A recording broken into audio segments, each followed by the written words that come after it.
Okay, so this is going to be a quick little video on how to set up your own custom themes. It's really quite simple, but it takes a little while to get used to. And so you can change your colors around to do all kinds of crazy stuff. But let's go ahead and jump into edit preferences real quick. And so this theme here is just one I was using as a demo, but let's go and take a look at some of the other ones I've made. So this one's available on Gumroad, but it's really nothing special. It's really just a modification of minimal dark, kind of the same deal. And I also have this other one I call Blender Professional, which is just the one I prefer while I'm working in Blender as of late. So, but it's not fully fleshed out. It's not finished. So that's why it's not available for download. But you can make these things. You don't have to download them. They're really actually kind of simple to make too. So we'll go back to Blender default settings here real quick.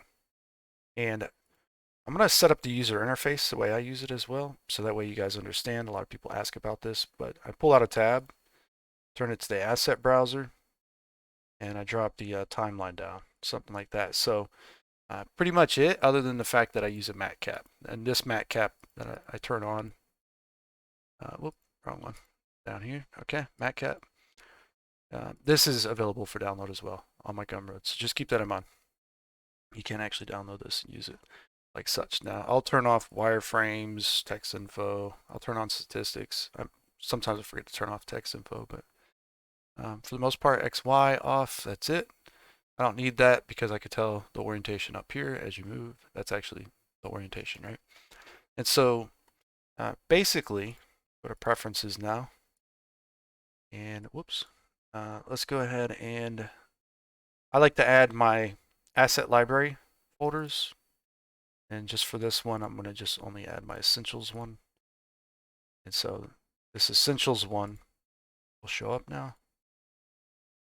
And so it's just a couple stand-in characters, but also a retopo material. So if I ever do retopo or cages for that matter, I'll use that. Now, all right, so the theme itself. The theme here, Blender Dark is default, right? But you could do it blue, you can do it purples and pinks, or whatever the case. You can make this all kinds of different colors and ways. There's some that come with Blender already that are pretty decent, but if you want to modify this, all you got to do is just expand open the tabs here and start changing them. Literally, that's pretty much it. A couple tips about changing them though. Usually, you probably want to leave this window open while doing it. And so that way, we're going to do the 3D viewport here. If I have this object selected, and it's the active object, I can change it to pink, right?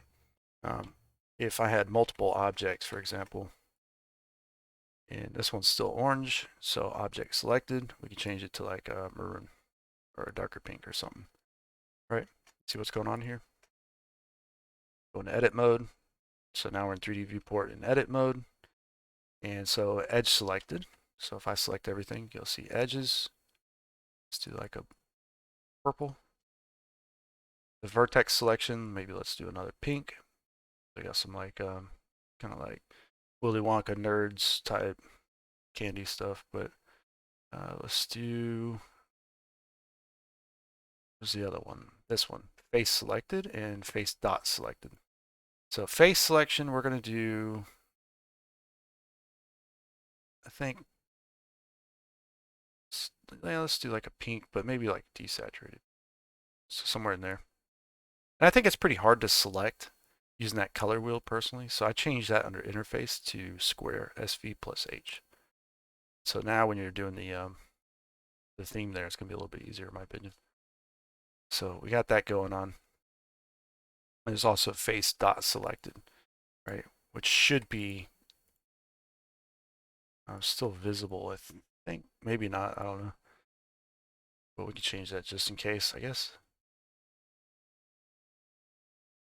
We have some other options in here, like the vertex size. You can actually bump these up. So when you're selecting vertices, you'll see you can bump them up or down, how big they are. Your object, your face dot, your object or outline width, your object origin as well. You can bump up. That's a little dot in the middle there. Okay, theme space. We have all kinds of cool stuff in here.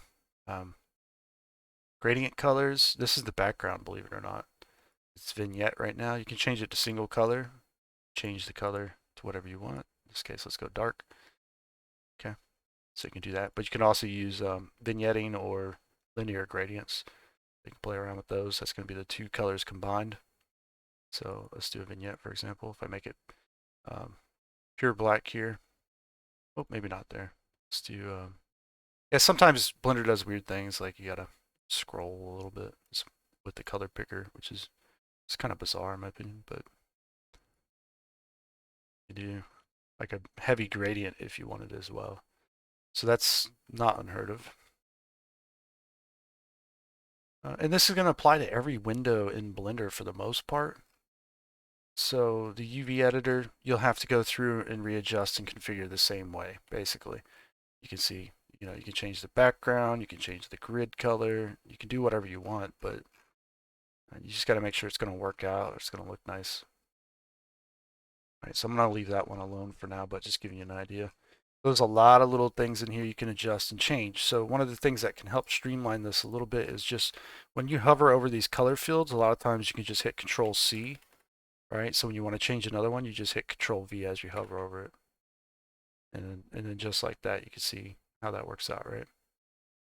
So now when I do a vertex, oh, that's the 3D view. Now the vertex selection will be cyan instead of the other color there. All right.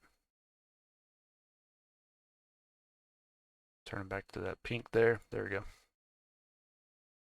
Now, one other thing I want to mention here is that under user interface, this is a lot of just generic stuff throughout the user interface. Something that a lot of people seem to like is when you round out the corners of everything. So you can literally just open these up and start rounding out corners. It's really that simple. And you can actually go through here and you can click and drag to just start expanding these fields open. All right. Because you're probably going to end up changing all of them anyways. Might as well. For this section anyways, don't do it on all of them at the same time. But we could change the colors of these panels. So also in, let's go to shading. These folders right here, file folders, change those. This changes the outliner and this panel as well, the modifier panel. So objects here, see we can do like a bright orange. Object data, maybe we'll do like a cyan or whatever that is, teal. This one we'll do a brighter blue. Sometimes you got to be careful. There's with the color wheel, there's a value slider. You got to look out for that one. I think it's not in here because of the square one, but change those around to whatever we want. See, we got some wildness going on now.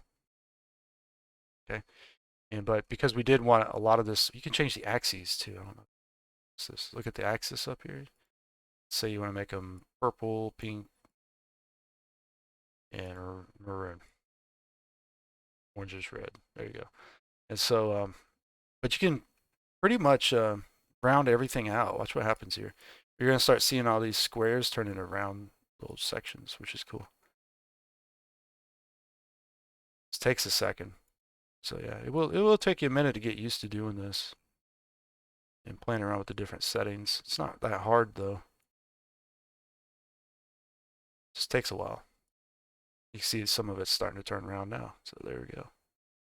Some of it's round, some of it's not round, which is pretty wild. I think I missed one or something.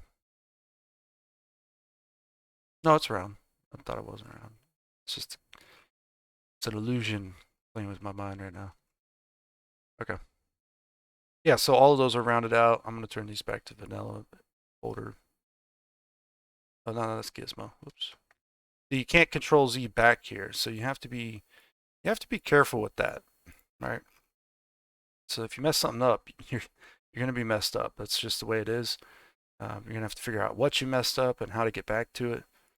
And so that's going to bring up an important part of this whole process, which is saving incrementally in steps, because you never know when you're going to screw it up, basically. So when all is said and done, or as you're working, you want to save this thing, basically. And so Blender Dark, we're not going to overwrite this. We click the plus sign, right? So we can just call this some new theme, right? And then save it as like version 1 or 2 or 3. Every time you make an adjustment that you like, save it. And then if you make a mistake, you can always go back to it at this point, because now I can go to like this one, but we can go back to some new theme 1, right? And so if we keep modifying this, make some changes we like, save it again as some new theme 2 or whatever, until you get to the point where you feel like it's complete, right? Otherwise, you'll have a little bit of an issue. Now, what you want to do though is the Blender folder that you're looking for here is, so when you go to your computer, right, you go to C, your users, username, show hidden folders, and then look for app data. Go to roaming, and inside of roaming, you want to look for Blender Foundation, Blender.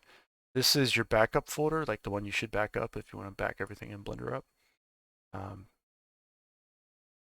You can go ahead and click on that. This is all your configuration files basically. So under scripts, you'll have your add-ons actually. This is where all your zip files go to. It actually copies them over here unzipped, which is kind of cool. But what you'll notice is that presets is in here. We have interface themes. Okay. And so under interface themes, this is where all your themes are saved. If you ever want to back just that up, you can do that, or share it, or whatever the case. That's how you can do that. So, but yeah, this is also where your add-on stuff goes as well. So, if you ever want to tweak things around a little bit more, or see how maybe an add-on works a little bit, because these are all Python code. They're not really anything that special. So I'm going to use batch UVs as an example. And I open this with, you can literally open these with Notepad. It's Python. You know, that's just the way it is. And so you can see how this works out, right? So if you can learn to code, make add-ons. And this is a great way to learn, but I wouldn't copy anything one-to-one from another add-on. Bad practice in general. But yeah, so there you go. Deep dive into Blender, a little bit more than just themes, right? So hopefully you go out and start making some cool themes, and hope you enjoyed the video, all right? So check you out in the next one. Take care.